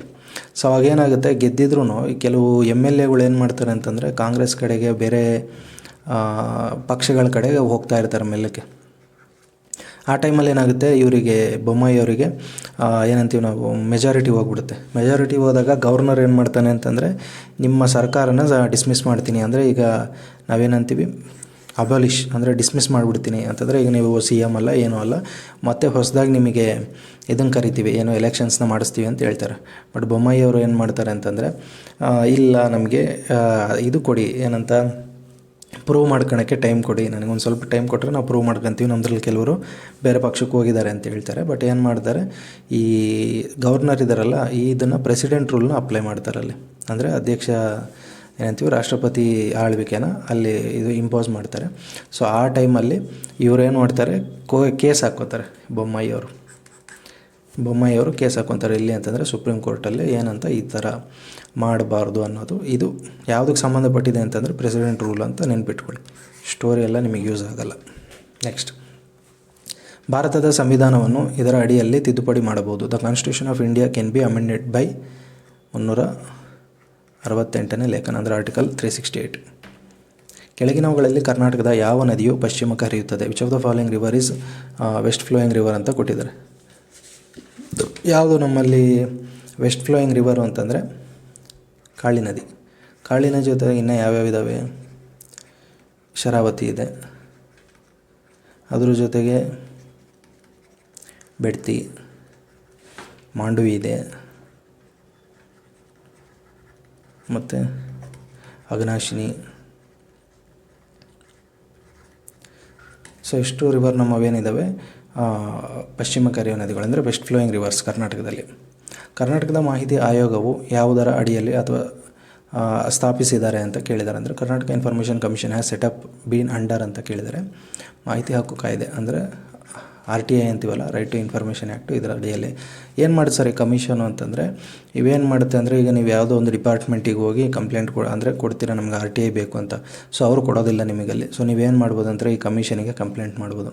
ಇನ್ನೊಂದು ಏನು ಮಾಡುತ್ತೆ ಅಂದರೆ, ಪ್ರತಿ ವರ್ಷ ಈ ಕಮಿಷನ್ ಏನು ಮಾಡುತ್ತೆ, ರೆಕಾರ್ಡ್ಸ್ನ ತರಿಸ್ಕೊಳ್ಳುತ್ತೆ ಎಲ್ಲ ಡಿಪಾರ್ಟ್ಮೆಂಟ್ಗಳಿಂದ. ಅಂದರೆ ನಿಮಗೆ ಎಷ್ಟು ಕಂಪ್ಲೇಂಟ್ ಬಂದಿದ್ದಾವೆ RTI ಮೂಲಕ, ನೀವು ಅದಕ್ಕೆ ಏನು ರೆಸ್ಪಾನ್ಸ್ ಕೊಟ್ಟಿದ್ದೀರಾ, ಪ್ರತಿ ಉತ್ತರ ಏನು ಕೊಟ್ಟಿದ್ದೀರಾ ಅದಕ್ಕೆ ಅಂತ ಈ ಕರ್ನಾಟಕ ಇನ್ಫಾರ್ಮೇಷನ್ ಕಮಿಷನು ಇದು ಮಾಡುತ್ತೆ, ಅಂದರೆ ಅನಾಲಿಸಿಸ್ ಮಾಡುತ್ತೆ. ನೆಕ್ಸ್ಟ್, ರಾಜ್ಯಸಭೆಯ ಅಧ್ಯಕ್ಷರು ಯಾರು? Who is the chairman of Rajya Sabha? ಯಾರು ಅಂತಂದರೆ ವೈಸ್ ಪ್ರೆಸಿಡೆಂಟ್ ಆಫ್ ಇಂಡಿಯಾ. ಭಾರತದ ಉಪಪ್ರಧಾನಮಂತ್ರಿ ಅಂತ ಕೊಟ್ಟಿದ್ದಾರೆ. ಇದು ಉಪರಾಷ್ಟ್ರಪತಿ, ಭಾರತದ ಉಪರಾಷ್ಟ್ರಪತಿ ಇವರು ರಾಜ್ಯಸಭೆಯ ಅಧ್ಯಕ್ಷರು. ಇವುಗಳಲ್ಲಿ ಯಾವುದು ಭಾರತದ ರಾಷ್ಟ್ರೀಯ ಜಲಪ್ರಾಣಿ? Which of the following is the national water animal of India? ಯಾವುದು ಅಂತಂದರೆ ಗಂಗಾಟಿಕ್ ಡಾಲ್ಫಿನ್, ಗಂಗಾ ನದಿಯ ಡಾಲ್ಫಿನ್ಗಳು. ಸೊ ನಿಮಗೆ ಹೂ ಕೇಳಿದರೆ ಫ್ಲವರ್, ಲೋಟಸ್. ಪ್ರಾಣಿ ಕೇಳಿದರೆ ಟೈಗರ್. ಪಕ್ಷಿ ಕೇಳಿದರೆ ಪಿಕಾಕ್, ನವಿಲು. ಹಣ್ಣು ಕೇಳಿದರೆ ಮ್ಯಾಂಗೋ. ಟ್ರೀ ಕೇಳಿದರೆ ಬನಿಯನ್ ಟ್ರೀ, ಅಂದರೆ ಆಲದ ಮರ. ನೆಕ್ಸ್ಟ್, ಕೆಳಗಿನವುಗಳಲ್ಲಿ ಭಾರತವು ಯಾವ ನೆರೆಯ ದೇಶಗಳ ಭೂಕುಸಿತ ಅಥವಾ ಭೂಪ್ರದೇಶ ಬಂಧನ, ಲ್ಯಾಂಡ್ ಲಾಕ್ಡ್ ದೇಶವಲ್ಲ. ಸೊ ಫಸ್ಟು ನೀವು ಲ್ಯಾಂಡ್ ಲಾಕ್ಡ್ ಕಂಟ್ರಿ ಅಂತಂದರೆ, ಅಂದರೆ ಇದೇನು ಕೊಟ್ಟಿದ್ರಲ್ಲ ಭೂಪ್ರದೇಶ ಬಂಧನ, ಇದರದ್ದು ಕಂಟ್ರಿ ಯಾವ ಥರ ಅಂತಂದರೆ, ಈಗ ಇಲ್ಲಿ ಕಂಟ್ರಿ ಇದೆ ಅಂತಂದರೆ ಈ ಕಂಟ್ರಿಗೆ ಸಮುದ್ರ ಇರಲೇಬಾರ್ದು, ಸುತ್ತಮುತ್ತ ಇದರಲ್ಲಿ ಸಮುದ್ರನೇ ಇರಬಾರ್ದು. ಇಲ್ಲೊಂದು ಕಂಟ್ರಿ ಇರಬೇಕು, ಇಲ್ಲೊಂದು ಕಂಟ್ರಿ ಇರಬೇಕು, ಇಲ್ಲೊಂದು ಕಂಟ್ರಿ ಇರಬೇಕು. ಸೊ ಇಲ್ಲಿಗೆ ಏನಾಯಿತು ಅಂದರೆ ಇದಕ್ಕೆ ಸಮುದ್ರ ಇಲ್ಲಿ ಹತ್ತಿರದಲ್ಲಿಲ್ಲ. ಸೊ ಇದನ್ನೇನಂತೀವಿ ಅಂದರೆ ಲ್ಯಾಂಡ್ ಲಾಕ್ಡ್. ಸೊ ಇಲ್ಲಿಗ ಚೈನಾ ಐತೆ ಅಂದ್ಕೊಳ್ಳಿ, ಇಲ್ಲಿ ಇಂಡಿಯಾ, ಇಲ್ಲಿ ಪಾಕಿಸ್ತಾನ. ಸೊ ಇದ್ಯಾವುದು ನೇಪಾಲ್.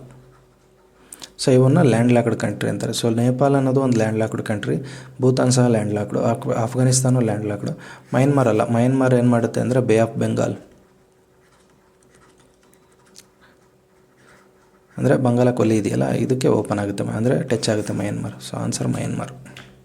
ನೆಕ್ಸ್ಟ್, ಕೆಳಗಿನವುಗಳಲ್ಲಿ ಯಾವುದು ಸಂವಿಧಾನಿಕ ಸಂಸ್ಥೆ ಅಲ್ಲ?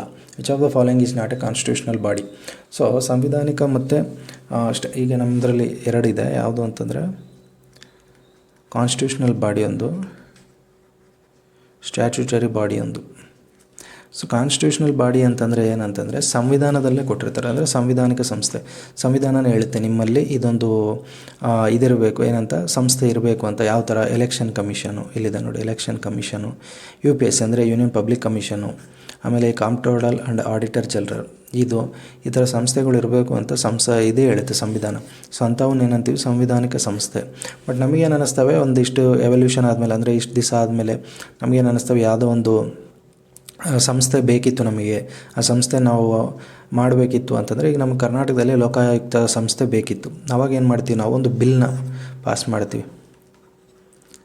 ಆ ಬಿಲ್ನ ಮಂಡನೆ ಮಾಡಿ ಅದ್ರ ಮುಖಾಂತರ ನಾವೊಂದು ಸಂಸ್ಥೆಯನ್ನು ಹುಟ್ಟಾಕ್ತೀವಿ. ಅದನ್ನು ಏನಂತೀವಿ ನಾವು ಸ್ಟ್ಯಾಚ್ಯೂಟರಿ ಬಾಡಿ. ಇದು ಸಂವಿಧಾನಿಕವಲ್ಲ, ಇದು ನಾವು ಮಾಡ್ಕೊಂಡಿರೋಂಥ ಒಂದು ಬಿಲ್ ಮೂಲಕ ಮಾಡ್ಕೊಂಡಿರೋಂಥ ಇದನ್ನೇ ಕರ್ನಾಟಕ ಲೋಕಾಯುಕ್ತ. ಇದೇನಾಗುತ್ತೆ ಅಂತಂದರೆ ಸಂವಿಧಾನಿಕ ಸಂಸ್ಥೆ ಅಲ್ಲ. ಕರೆಕ್ಟ್ ಆನ್ಸರ್ ಯಾವುದು? ಕರ್ನಾಟಕ ಲೋಕಾಯುಕ್ತ.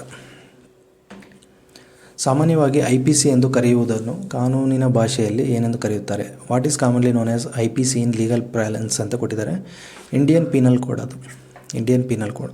ಏನಿದೆ ಇಂಡಿಯನ್ ಪೀನಲ್ ಕೋಡ್ ಅಂತಂದರೆ, ನೀವೇನಾದರೂ ತಪ್ಪು ಮಾಡಿದ್ದೀರಿ ಅಂದರೆ, ಕ್ರಿಮಿನಲ್ ಕೇಸ್ ಏನಾದರೂ ಅಂದರೆ ಕ್ರಿಮಿನಲ್ ಆ್ಯಕ್ಟಿವಿಟಿ ಏನಾದರೂ ಮಾಡಿದ್ದೀರಿ ಅಂತಂದರೆ, ಅದಕ್ಕೆ ರಿಲೇಟೆಡ್ ಆಗಿ ನಿಮಗೇನು ಶಿಕ್ಷೆ ಕೊಡಬೇಕು, ಯಾವ ಥರ ಶಿಕ್ಷೆ ಕೊಡಬೇಕು, ಎಷ್ಟು ವರ್ಷ ಕೊಡಬೇಕು ಅನ್ನೋದು ಯಾವುದು ಹೇಳುತ್ತೆ ಅಂದರೆ IPC ಹೇಳುತ್ತೆ, ಇಂಡಿಯನ್ ಪೀನಲ್ ಕೋಡ್.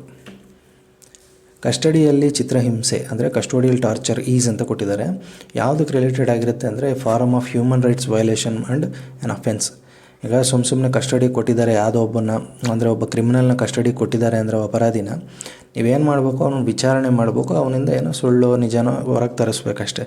ಅದು ಬಿಟ್ಟು ಅವನನ್ನು ಹೊಡೆದು ಸಾಯಿಸೋದಾಗಲಿ, ಅವನನ್ನು ಹೊಡೆಯೋದಾಗಲಿ ಅಧಿಕಾರ ಇಲ್ಲ. ಸೊ ಅದು ಏನಾಗುತ್ತೆ ಅಂದರೆ ಮಾನವ ಹಕ್ಕುಗಳ ಉಲ್ಲಂಘನೆ ಆಗುತ್ತೆ, ಮತ್ತು ಅದೊಂದು ರೂಪದ ಅಪರಾಧ ಸಹ ಆಗುತ್ತೆ. ನೆಕ್ಸ್ಟ್, ಸಹಕಾರಿ ಸಂಘಗಳು ಇವುಗಳ ಒಂದು ವಿಷಯವಾಗಿ ಸಂವಿಧಾನದ ಯಾವ ಪಟ್ಟಿ ಮಾಡಲಾಗಿದೆ ಅಂತ ಕೊಟ್ಟಿದ್ದಾರೆ. ಅಂದರೆ cooperative societies as A subject is listed in which list of the constitution ಅಂತ ಕೊಟ್ಟಿದ್ದಾರೆ. ರಾಜ್ಯಪಟ್ಟಿ. ಈ ಕೋಆಪರೇಟಿವ್ ಸೊಸೈಟಿಗಳು ಯಾವುದಕ್ಕೆ ಬರ್ತವೆ ಅಂದರೆ ರಾಜ್ಯಪಟ್ಟಿಗೆ ಬರ್ತವೆ. ನೆಕ್ಸ್ಟ್, ಸಂಸತ್ತಿನ ಜಂಟಿ ಅಧಿವೇಶನವನ್ನು ಯಾರಿಂದ ಕರೆಯಲಾಗುತ್ತದೆ. Joint session of parliament is summoned by ಅಂತ ಕೊಟ್ಟಿದ್ದಾರೆ. ಯಾರು ಅಂತಂದರೆ ನಮ್ಮ ರಾಷ್ಟ್ರಪತಿ ಕರೀತಾರೆ. ಅಂದರೆ ಈ ಜಂಟಿ ಅಧಿವೇಶನ ರಾಷ್ಟ್ರಪತಿ ಕರೀತಾರೆ. ಬಟ್ ಅದರ ಅಧ್ಯಕ್ಷತೆ ಯಾರು ವಹಿಸ್ಕೊತಾರೆ ಅಂತಂದರೆ ಲೋಕಸಭಾ ಸ್ಪೀಕರ್.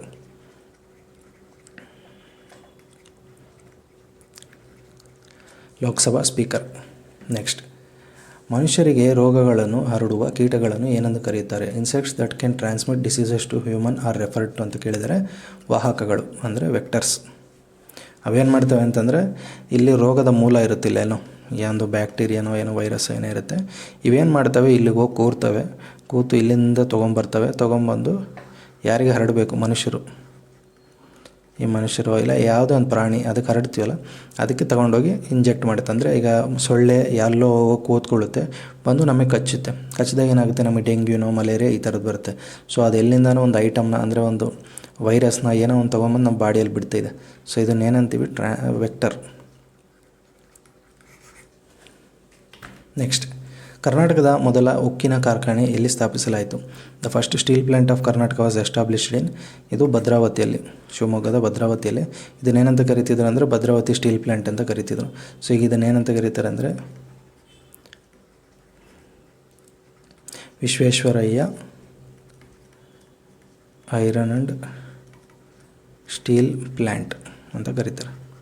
ಸೊ ಇದನ್ನು ವಿಶ್ವೇಶ್ವರಯ್ಯ ಅವರು ಆ ಟೈಮಲ್ಲಿ ವಿಶ್ವೇಶ್ವರಯ್ಯ ಅವರು ದಿವಾನ್ ಇದ್ದಲ್ಲ, ಆ ಟೈಮಲ್ಲಿ ಇದನ್ನು ಸ್ಥಾಪನೆ ಮಾಡ್ತಾರೆ. ಸೊ ಅದಕ್ಕಾಗಿ ಅವ್ರ ಹೆಸರಿಡ್ತಾರೆ ವಿಶ್ವೇಶ್ವರಯ್ಯ ಅಂತ. ನೆಕ್ಸ್ಟ್, ಈ ಕೆಳಗಿನವುಗಳಲ್ಲಿ ಯಾವ ಸ್ಥಳದಲ್ಲಿ ಕರ್ನಾಟಕ ಹೈಕೋರ್ಟ್ ಶಾಖೆ ಇದೆ? At which of the following places is A branch of Karnataka high court located? So ನಮ್ಮಲ್ಲಿ 2 ಬೆಂಚ್ಗಳಿದ್ದಾವೆ. ಅಂದರೆ ನಮ್ಮ ಬೆಂಗಳೂರಲ್ಲಿ ಮೇನ್ ಬೆಂಚು, ಧಾರವಾಡ